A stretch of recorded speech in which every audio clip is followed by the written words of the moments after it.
Hello everyone. इस video में हम ऑर्डर ऑफ रिलेशन और पोसेट को डिस्कस करेंगे। तो चलिए चलते हैं सबसे पहले ऑर्डर ऑफ रिलेशन पर। There are two types of order of relation. First is partial order relation. तो अब हमें समझना है कि पार्शियल ऑर्डर रिलेशन क्या होता है। A relation R on set A is called partial order relation if it is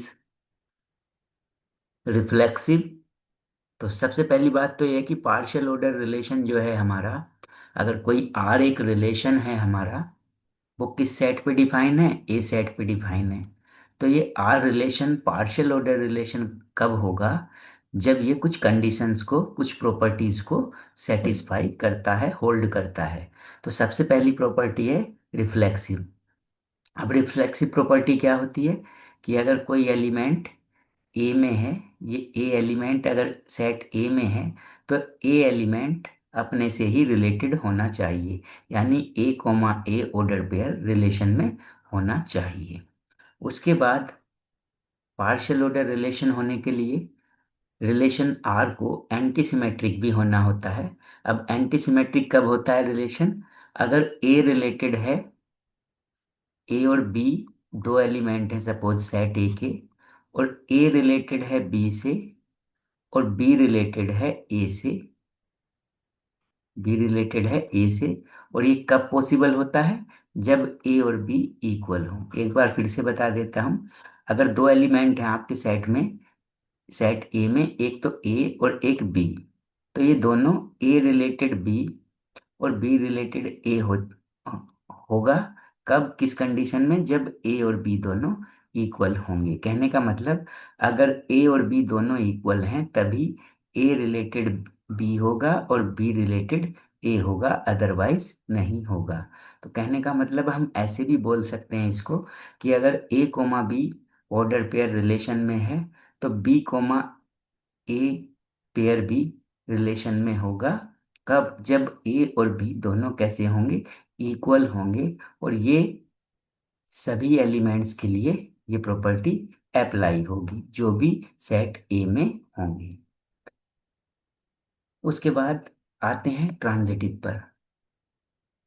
तो पार्शियल ऑर्डर रिलेशन होने के लिए रिलेशन आर का ट्रांजिटिव होना भी जरूरी है, रिफ्लेक्सिव और एंटीसिमेट्रिक के साथ साथ।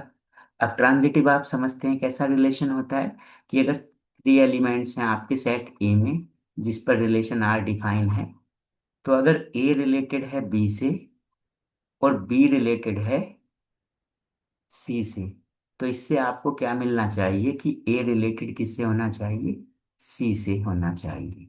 तब तो आर रिलेशन जो है वो ट्रांजिटिव होता है। या आप इसको ऐसे भी बोल सकते हैं कि A comma B order pair और B comma C order pair अगर रिलेशन आर में है, तो ए रिलेटेड सी होगा। यानी A comma C order pair भी किस में होना चाहिए? रिलेशन आर में होना चाहिए। और ये भी सेट ए के सभी एलिमेंट्स के लिए ये प्रॉपर्टी अप्लाई होनी चाहिए, यानी होल्ड होनी चाहिए। तो कहने का मतलब कोई रिलेशन आर जो है, जो सेट ए पर डिफाइन है, वो पार्शियल ऑर्डर रिलेशन कब होता है? जब वो रिफ्लेक्सिव भी हो, एंटीसिमेट्रिक भी हो और ट्रांजिटिव भी हो। अब आते हैं पार्शियल ऑर्डर सेट पर। पार्शियल ऑर्डर सेट को हम शॉर्ट में पोसेट भी बोल सकते हैं। तो अब हमें समझना है कि पोसेट क्या होता है। तो देखिए, पहले मैं समझा देता हूँ इसको, फिर डेफिनेशन पर चलेंगे। देखिए, अगर एक सेट है हमारा ए और इस पर एक रिलेशन डिफाइन किया आपने आर, ठीक है? तो सेट ए पर आपने रिलेशन डिफाइन किया आर। अब ये जो रिलेशन आर है, अगर ये रिलेशन कैसा है? पार्शियल ऑर्डर रिलेशन है। ये कैसा रिलेशन है? पार्शियल ऑर्डर रिलेशन है। तो आप ये जो एक एल्जेब्रिक स्ट्रक्चर बनेगा ए कोमा आर, इसको बोल सकते हैं कि ये क्या है? पार्शियल ऑर्डर सेट है। क्लियर? अब डेफिनेशन पर आते हैं। If A is a non empty set, तो ए हमारा नॉन एम्प्टी सेट है and R is the partial order relation on set A. और सेट ए पर एक रिलेशन डिफाइन किया गया है आर, जो कि कैसा है, पार्शियल ऑर्डर रिलेशन है। Then the order pair A comma R is called partial order set or poset. और तो ए कोमा आर को हम क्या बोल सकते हैं, पोसेट बोल सकते हैं। तो पोसेट को डिनोट करने का तरीका एक तो हमारे पास ये है कि ए कोमा आर, या कभी कभी हम इस रिलेशन आर को इस सिंबल से भी डिनोट कर सकते हैं, यानी ए कोमा, इसको भी हम रिलेशन ही रीड कर सकते हैं, ए कोमा रिलेशन इज पोसेट। ये क्या होगा, पोसेट होगा। तो पोसेट कब होता है, जब रिलेशन जो सेट ए पर डिफाइन है वो क्या हो जाता है, पार्शियल ऑर्डर रिलेशन होता है। तो उस रिलेशन और उस सेट को मिलकर जो एल्जेब्रिक स्ट्रक्चर हमारा बनता है ए कोमा आर, वो पोसेट हो जाता है। अब बात करते हैं, क्योंकि हम टोटल ऑर्डर रिलेशन की बात कर रहे हैं, तो हमने पहला तो टाइप बताया था पार्शियल ऑर्डर रिलेशन। अब दूसरे टाइप पर चलते हैं ऑर्डर ऑफ रिलेशन के, वो है टोटल ऑर्डर रिलेशन। अब देखिए टोटल ऑर्डर रिलेशन क्या होता है। तो टोटल ऑर्डर रिलेशन के लिए सबसे पहली बात तो रिलेशन को कैसा होना चाहिए, पार्शियल ऑर्डर रिलेशन होना चाहिए। उसके बाद अगर वो एक और कंडीशन है जो मैं बताऊंगा आपको, अगर वो सेटिस्फाई कर देता है तो वो टोटल ऑर्डर रिलेशन हो जाता है। तो डेफिनेशन पर चलते हैं। A partial order relation R on a set A is called total order relation if A related B or B related A, or both if A equal to B.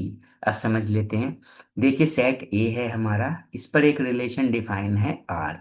अब ये relation कैसा है, ये partial order relation है आपका। तो अगर are इस कंडीशन को भी सेटिस्फाई करता है कि ए रिलेटेड बी है या फिर बी रिलेटेड ए है, या ये दोनों कंडीशन होल्ड हो सकती हैं कब, जब ए इक्वल टू किसके हो, बी के। तो अगर पार्शियल ऑर्डर रिलेशन होने के साथ साथ आर इस कंडीशन को भी होल्ड करता है, तो इसका मतलब आर जो है वो कैसा रिलेशन हो जाता है, टोटल ऑर्डर रिलेशन हो जाता है। तो ये हमने डेफिनेशंस देखी। अब कुछ प्रॉब्लम्स की ओर चलते हैं, प्रॉब्लम्स को समझते हैं। तो सबसे पहली प्रॉब्लम है हमारी, इसमें हमें एक सेट गिवन है ए, जिसके एलिमेंट हैं 1 2 और 3, और एक रिलेशन गिवन है जिसमें ऑर्डर पेयर्स आप देख पा रहे हैं। तो आपको क्या प्रूफ करना है कि ये जो ए कोमा आर है, इसको एक पोसेट प्रूफ करना है कि ये ए कोमा आर जो है वो एक पोसेट है। तो सॉल्यूशन पर चलते हैं। तो देखिए सॉल्यूशन में हमें प्रूफ क्या करना है उसको देखेंगे, लेकिन उससे पहले हमने क्या किया, जो हमें गिवन था उसको हमने लिख लिया। गिवन क्या है, हमें एक सेट गिवन है ए, जिसमें एलिमेंट है 1 2 एंड 3, और एक रिलेशन आर गिवन है, उसको भी हमने लिख लिया। अब हमें करना क्या है, हमें करना क्या है कि ए कोमा आर को पोसेट प्रूफ करना है। तो पोसेट कब होगा ए कोमा आर, जब आर जो रिलेशन होगा वो कैसा रिलेशन होगा, पार्शियल ऑर्डर रिलेशन होगा। अब पार्शियल ऑर्डर रिलेशन होने के लिए आर को क्या होना पड़ेगा, रिफ्लेक्सिव होना पड़ेगा, रिफ्लेक्सिव होना पड़ेगा, एंटी सिमेट्रिक होना पड़ेगा, और ट्रांजिटिव होना पड़ेगा। तो अब हम चेक करते हैं कि क्या रिलेशन आर जो है वो रिफ्लेक्सिव है कि नहीं। तो फर्स्ट पॉइंट पर आते हैं, रिफ्लेक्सिव। अब रिलेशन आर को अगर हम देखते हैं तो 1 1, देखिए 1 1, 2 2 और 3 3, यानी सेट ए के जितने भी एलिमेंट हैं 1 2 3, वो अपने आप से रिलेटेड हैं, यानी 1 1 2 2 3 रिलेशन में है। तो इसका मतलब क्या है कि आर जो है वो आपका रिफ्लेक्सिव है। तो रिफ्लेक्सिव तो हो गया। अब चलते हैं एंटीसिमेट्रिक पर। अब एंटीसिमेट्रिक कैसे चेक करते हैं, देखिए ये रिफ्लेक्सिव वाले पेयर्स को तो अभी छोड़ दीजिए आप, इनके अलावा जो बचते हैं पेयर्स वो क्या हैं, 1 2। तो देखिए रिलेशन में 1 2 है, तो 2 1 नहीं होना चाहिए, तो 2 1 नहीं है। इस पर्टिकुलर ये जो पेयर है इसका सिमेट्रिक पेयर इसमें नहीं होना चाहिए। ठीक है। तो इसी तरह से 1 2 रिलेशन में है तो 2 1 रिलेशन में नहीं है। आपने चेक किया ये 2 3 रिलेशन में है, लेकिन 3 2 इसका सिमेट्रिक पेयर रिलेशन में नहीं है। उसके बाद 1 3 रिलेशन में है, आपने यहाँ पर चेक किया 1 3 रिलेशन में है, लेकिन 3 1 जो कि इसका सिमेट्रिक पेयर है वो रिलेशन में नहीं है। ठीक है। तो सिमेट्रिक पेयर किस केस में रिलेशन में हो सकता है जो रिफ्लेक्सिव वाले पेयर हैं, जैसे 1,1 है, तो इसका सिमेट्रिक पेयर क्या होगा? इस वन को इनको रिवर्स ऑर्डर में लिखेंगे तब भी 1,1 मिलेगा। तो ये भी रिलेशन में है और ये भी रिलेशन में है। तो ऐसा कब पॉसिबल हो सकता है? जब ए, अगर ये फर्स्ट एलिमेंट ए है, ये बी है, तो अगर ए और बी दोनों इक्वल हैं, तभी ऐसा हो सकता है कि ए रिलेटेड बी हो और बी रिलेटेड ए हो। यही एंटी सिमेट्रिक की कंडीशन होती है। अदरवाइज अगर ए और बी इक्वल नहीं होगा तो फिर सिमेट्रिक पेयर जो हैं वो रिलेशन में नहीं होंगे। मतलब अगर 1,2 रिलेशन में है तो 2,1 रिलेशन में नहीं होगा। यही एंटी सिमेट्रिक प्रॉपर्टी होती है। तो इसका मतलब क्या है? जो एंटी सिमेट्रिक प्रॉपर्टी है उसको रिलेशन सेटिस्फाई कर रहा है, यानी आर जो है वो एंटी सिमेट्रिक रिलेशन है हमारा। अब चलते हैं ट्रांजिटिव पर। अब ट्रांजिटिव के लिए हम क्या करते हैं, हम थ्री एलिमेंट्स को देख लेते हैं सेट ए के। तो जैसे हम इन पेयर्स को लेते हैं, ये जो रिफ्लेक्सिव वाले पेयर हैं इनको तो चेक करने की जरूरत नहीं है क्योंकि रिलेशन रिफ्लेक्सिव तो है ही। तो एक इस पेयर को देखिए और एक इसको, ये तीनों अलग अलग पेयर हैं, ऑर्डर पेयर हैं, जिसमें कोई भी एलिमेंट्स, दोनों एलिमेंट्स में से फर्स्ट और सेकंड एलिमेंट्स में से सेम नहीं है।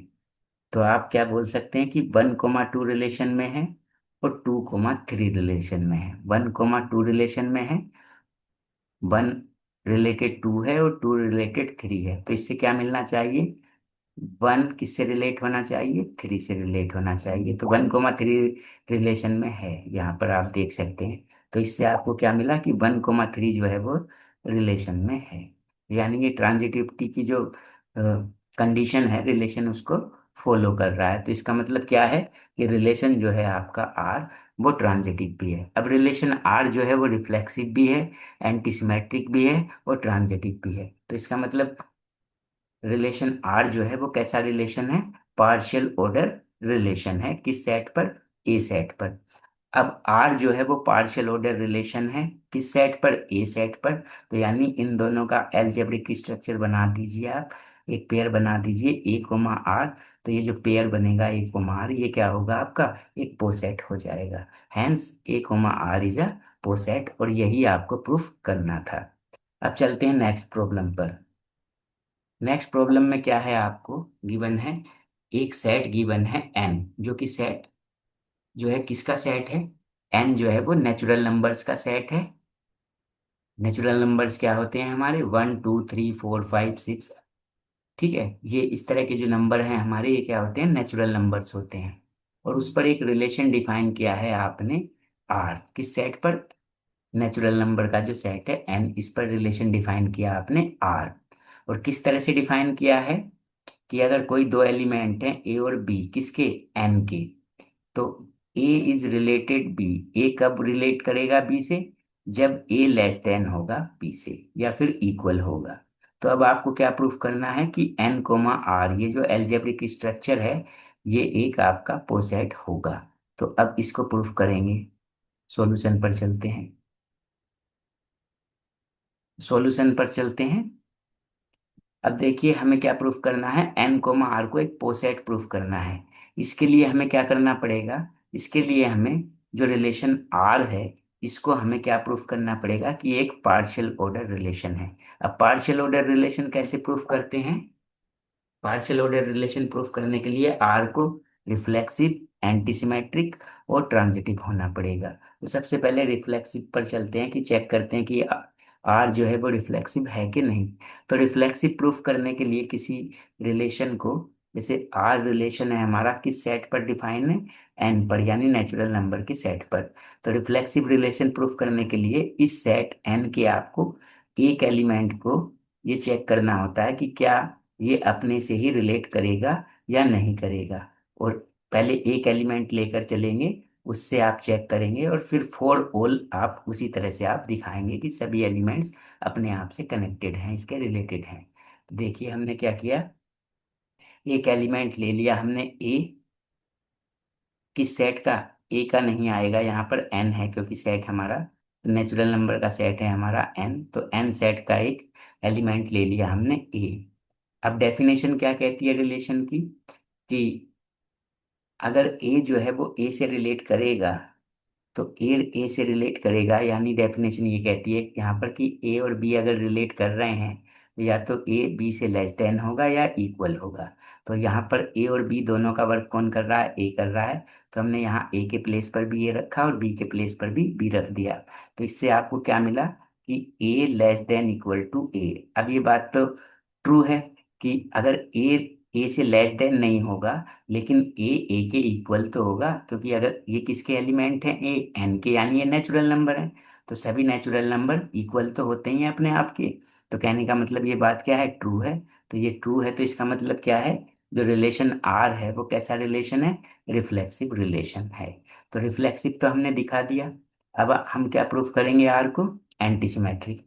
अब एंटीसिमेट्रिक के लिए हम क्या करते हैं, एंटीसिमेट्रिक के लिए हम दो एलिमेंट्स लेते हैं। किसके, जिस सेट पर रिलेशन डिफाइन है। सेट कौन सा है, वो एन। तो इसके दो एलिमेंट ले लिए हमने, ए और बी।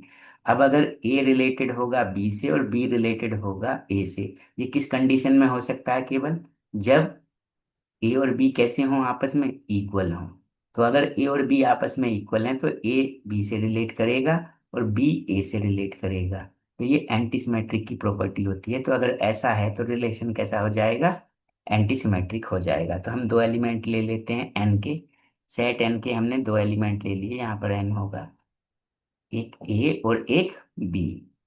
अब रिलेशन की अगर हम डेफिनेशन की बात करें तो ए बी से रिलेटेड है, ए और बी एन हैं, और हम ये मान के चल रहे हैं कि ए जो है वो बी से रिलेटेड है। तो ए अगर बी से रिलेटेड है तो डेफिनेशन क्या कहती है कि ए या तो लेस देन होगा बी के या फिर इक्वल होगा। क्लियर। अब लेकिन अगर ए बी से लेस देन है, तो ये बात आपको पता है कि बी जो है, ए जो है वो, ए अगर बी से लेस देन है तो इसका मतलब ये है कि, यहाँ पर बी कर लीजिए एक सेकेंड।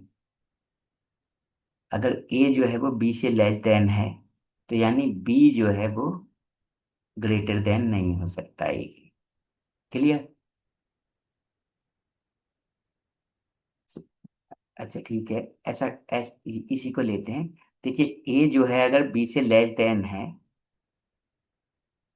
तो ए जो है वो बी से ग्रेटर देन नहीं हो सकता। कहने का मतलब अगर ए बी से लेस देन है तो बी जो है वो ए से लेस देन नहीं हो सकता।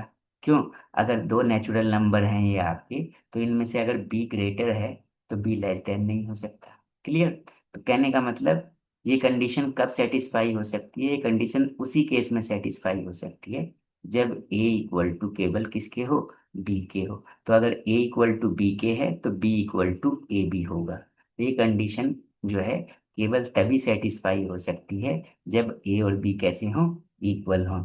यानी ए रिलेटेड अगर बी है तो बी रिलेटेड ए कब हो सकता है, केवल जब ए और बी कैसे हों, इक्वल हों। और ये कौन कौन सी कंडीशन होती है, ये एंटी सिमेट्रिक की कंडीशन होती है। नेचुरल नंबर के अंदर जो एलिमेंट्स हैं आपके ए और बी, वो रिलेशन में कब आ रहे हैं, जब वो दोनों इक्वल होते हैं। अदरवाइज ए बी से रिलेट कर सकता है लेकिन बी ए से रिलेट नहीं करेगा।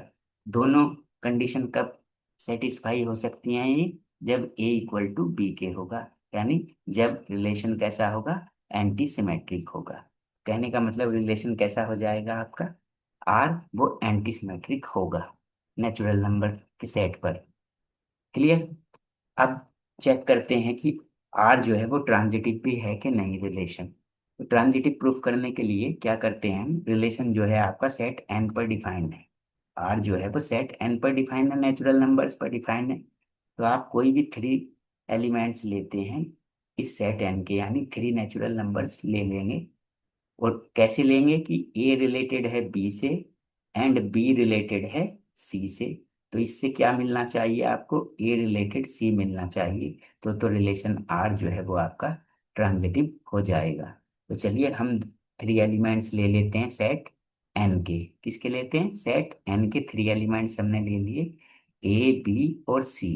ए बी सी तीन एलिमेंट्स ले लिए, और किस तरह से लिए हमने कि ए रिलेटेड है बी से और बी रिलेटेड है सी से। तो अब डेफिनेशन देखें अगर रिलेशन की, तो अगर ए बी से रिलेटेड है, ए जो है वो बी से रिलेटेड है, तो इसका मतलब क्या है A less than equal to B है और बी सी से रिलेटेड है, तो इसका मतलब है B less than equal to C है। अब एक बात देखिए आप, सपोज ये मान के चलिए कि ये एक नेचुरल नंबर है ए, इससे ग्रेटर है बी और बी से ग्रेटर है सी, तो यानी सी जो है वो आपका वो ए से भी तो ग्रेटर हो गया। यानी आप ये भी तो लिख सकते हैं कि A is less than equal to C. तो अब ये कंडीशन सेटिस्फाई कर रहा है ये रिलेशन वाली कि ए less than equal to C, तो इसका मतलब क्या है कि ए जो है वो किससे रिलेटेड है, सी से रिलेटेड है। इसको बोल सकते हैं आप, ए जो है वो किससे रिलेटेड है, सी से रिलेटेड है।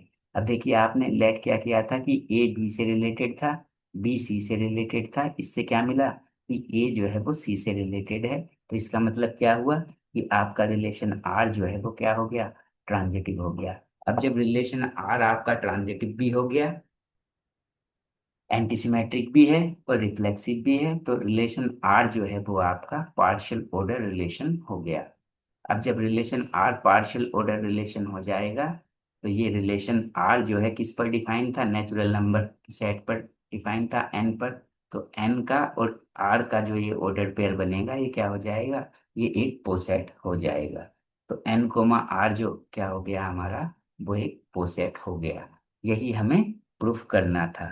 ठीक है, तो आज की वीडियो में इतना काफी है। Thanks for watching.